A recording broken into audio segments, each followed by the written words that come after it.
kita akan ikuti sambutan dari pemerintahan Provinsi Papua Tengah dari pejabat gubernur yang diwakili oleh yang terkasih staf ahli gubernur bidang KSDM pembangunan Otsus yang disampaikan oleh yang terkasih Bapak Dr. Andus Syamor Riki MSI. Bapak, kami persilakan.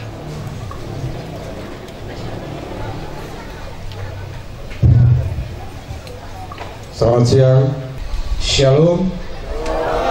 Tuhan memberkati kita semua. Pertama-tama kami menyampaikan permohonan maaf dari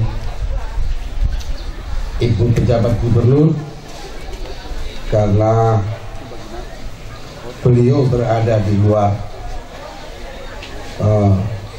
Provinsi Papua Tengah dan lagi melaksanakan tugas negara demi pelaksanaan kegiatan pemerintahan, pembangunan dan pelayanan masyarakat di wilayah Provinsi Papua Tengah. Untuk itu beliau memerintahkan kami bersama pelaksana harian sekretaris daerah untuk mengikuti kegiatan ini, dan juga ada beberapa pimpinan OPD yang ikut bersama-sama kami, yaitu Kepala Dinas ESDM dan beberapa juga ada Kepala Biro Umum dan Protokol Provinsi Papua Tengah yang juga ikut mendampingi kami untuk hadir dalam peletakan batu pertama GKI Immanuel Kota Lama pada siang hari ini.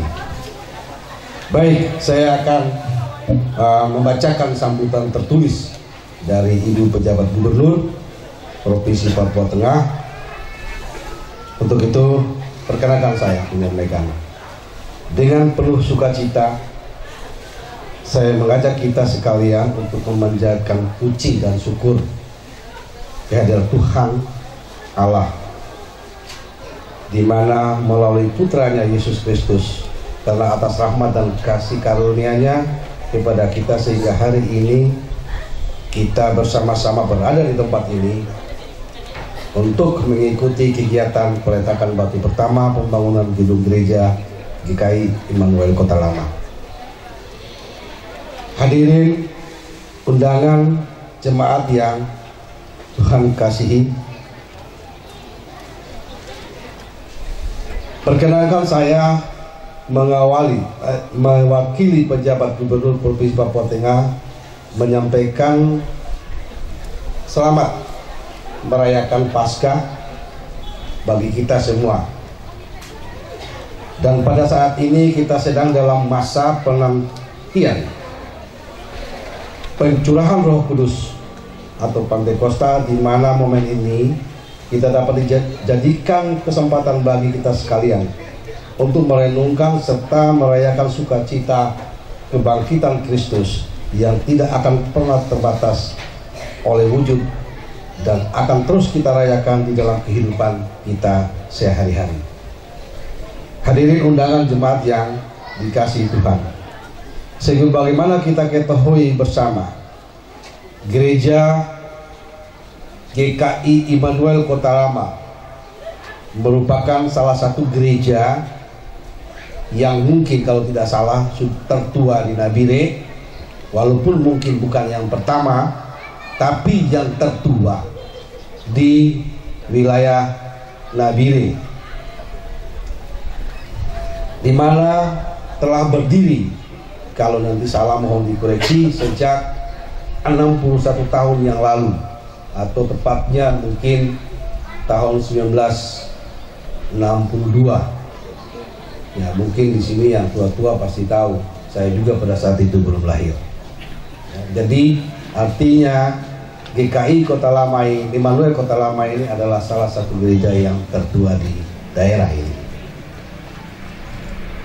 Ya, sebagaimana yang telah disampaikan oleh panitia dengan oleh Bapak BPAM Sinode, bahwa dulunya GKI adalah berposisi dengan Pak Bupati mengatakan tadi, dulu ada di samping gor. Dulu izin Pak Bupati itu bukan gor dulu Pak, itu lapangan basket dulu Pak, baru jadi gor Pak. Saya yang tahu lebih duluan Pak, jadi saya yang nonton izin Pak Bupati. Gor itu kemudian, jadi dulu itu lapangan basket, jadi kami anak-anak kecil itu duduk di atasnya, gereja di samping. Kalau tidak salah begitu ya Pak Martin Webusi, bukan begitu? Betul. Iya. Nah, saya tahu. Demikian Pak. Jadi pada tahun 2024 itu gereja mengalami hampir semua di daerah ini ada masalah baru, kerusakan, maka muncullah ini. Dan pada hari ini puji Tuhan kita sudah memulai meletakkan batu pertama untuk rumah Tuhan. Hadirin yang berbahagia, pemerintah Provinsi Papua Tengah memandang perlu untuk meningkatkan kualitas pelayanan yang dilakukan oleh pihak gereja dalam melakukan pelayanan kepada jemaat masing-masing.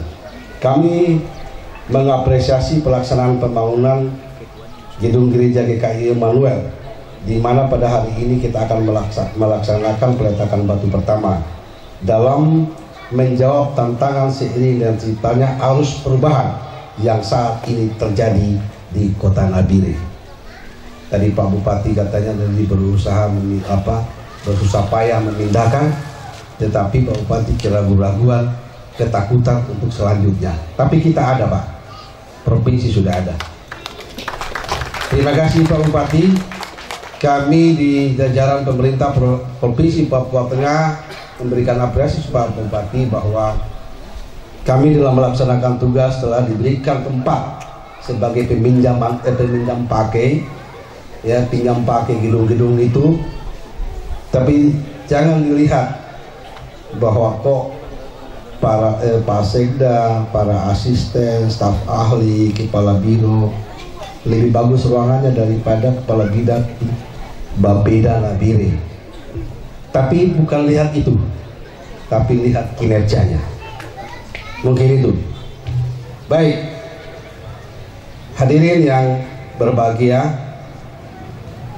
pembangunan gedung gereja bukanlah hanya utama, akan tetapi yang terutama adalah bagaimana kita membangun jemaat itu sendiri.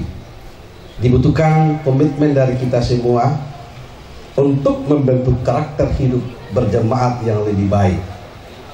Tadi sudah disinggung oleh Bapak Pendeta Manwaron bahwa kita harus berubah dari pola lama menjadi yang terbaru dengan penuh kehati-hatian. Kemungkinan hal itu yang perlu kita bangun. Hadirin yang kami hormati, dengan adanya perkembangan khususnya DOW baru di Provinsi Papua, terutama salah satunya Provinsi Papua Tengah, tentunya akan mengalami perubahan-perubahan, khususnya juga di lingkungan jemaat. Untuk itu perlu kita ada saling koordinasi, berkolaborasi di dalam mewujudkan cita-cita Papua Tengah mau dibawa kemana. Itu dibutuhkan dari kita, diawali dari kita sebagai jemaat dan umat yang percaya kepada Tuhan, yakin dan percaya sehingga apapun gereja itu pasti Tuhan akan berperkara di dalam. Baik, sebelum saya menyampaikan mengakhiri sambutan Ibu Gubernur, saya selaku pejabat Gubernur Papua Tengah mengingatkan kembali bahwa gereja bukanlah hanya tempat bangunan yang berdiri, tetapi merupakan suatu tempat untuk membangun keimanan dan kecerdasan hidup jemaat untuk mencapai hidup yang lebih baik. Gereja harus menjadi lembaga yang terdepan dalam menggerakkan semua komponen yang ada untuk memberikan dampak bagi kualitas hidup jemaat yang lebih dari segi iman, karakter maupun sosial dan ekonomi. Sebelum saya mengakhiri, mungkin perlu saya sampaikan bahwa Provinsi Papua Tengah, khususnya Ibu Pejabat Gubernur dengan Pejabat Sekda, ada 12 program kerja yang harus dilaksanakan. Saya pernah singgung dan saat ini rame-rame. Salah satunya dari 12 itu adalah pemilihan Majelis Rakyat Papua, dan di dalamnya ada unsur keagamaan. Tugas kita untuk mensosialisasikan hal itu, dan ini dalam tahap mensosialisasikan peraturan gubernur tentang Majelis Rakyat Papua Tengah dari Pokja Agama, yang dalam kesempatan ini bagi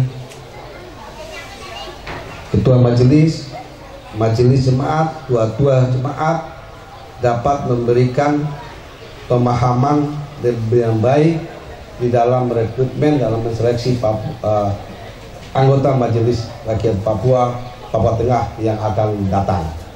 Sebagai informasi, sesuai amanat Undang-Undang Nomor 15 tentang Pemekaran Provinsi Papua Tengah, bulan Juli itu sudah dilantik. Jadi kalau kita hitung bulan Juli berarti tinggal kurang lebih 2 bulan. Jadi dalam tahapan itu sudah harus dilantik, dan kita sudah memiliki anggota Majelis Rakyat Papua Tengah yang salah satunya dari unsur agama. Selain daripada itu, perlu saya sampaikan juga, kita sebagai jemaat dan tidak menutup kemungkinan di dalam jemaat ini ada ASN di lingkungan Provinsi Papua Tengah. Hari Senin kemarin, Ibu PJ Gubernur Papua Tengah telah menyerahkan secara resmi pataka logo Provinsi Papua Tengah kepada pemerintah lewat Bapak Menteri Dalam Negeri. Jadi lambang daerah Provinsi Papua dinyatakan sah sesuai dengan peraturan Gubernur Nomor 15 tahun 2023. Jadi polemik yang berkembang waktu itu sekarang telah dinyatakan sah, karena itu sudah menjadi peraturan dan sudah disahkan. Karena itu menjadi hak cipta dari pemerintah Provinsi Papua Tengah. Jadi apabila ASN di sini yang nanti ada yang bertanya, tolong dijelaskan dengan baik, karena kemarin itu sempat viral. Artinya muncul yang ini, yang dikatakan A, yang diviralkan B, akhirnya muncul ini. Itu mungkin beberapa hal yang bisa saya sampaikan. Mudah-mudahan ini menjadi perhatian kita semua. Lagi menyangkut perhatian kita dari Provinsi Papua Tengah, tentunya itu adalah merupakan salah satu kewajiban dalam rangka membangun Provinsi Papua Tengah dari pemerintah, dari unsur swasta dan unsur masyarakat, salah satunya unsur gereja. Yang perlu dibangun adalah komunikasi dan koordinasi yang baik, sehingga di dalam perencanaan juga benar-benar sesuai dengan ketentuan yang diatur dalam perundang-undangan, khususnya pemerintah Provinsi Papua Tengah. Demikian mungkin, mohon maaf apabila ada hal-hal yang kurang berkenan pada kesempatan ini. Demikian sambutan Ibu Pejabat Gubernur Provinsi Papua, Dr. Ripka Haluk Esos MM. Sekian dan terima kasih. Tuhan memberkati kita semua. Shalom.